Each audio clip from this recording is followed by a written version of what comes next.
Des jupes polynésiennes, des coiffes de coco, des danses accompagnées de chants et du ukulélé. Vous n'êtes pas sur une île du Pacifique, mais bien dans l'ancien palais d'été à Beijing.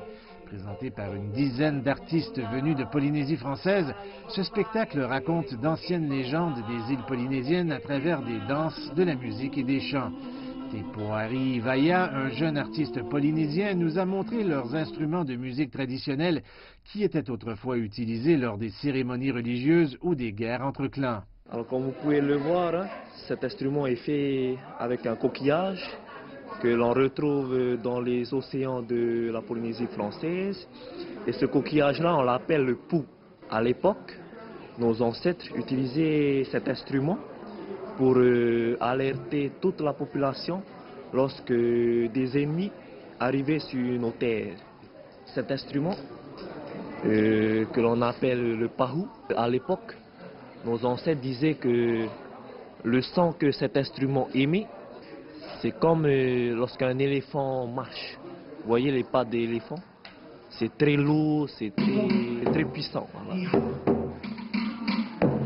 Dans une ambiance détendue et sympathique, les spectateurs chinois ont découvert le charme et la beauté de la culture polynésienne.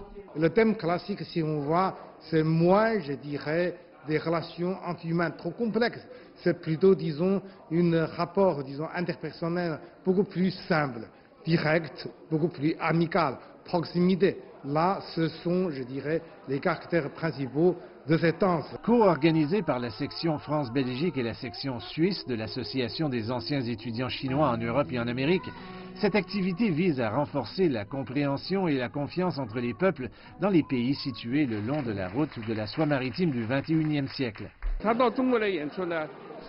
Ce spectacle nous permet de connaître la diversité de la culture française et les artistes polynésiens peuvent découvrir la culture chinoise lors de leur voyage en Chine.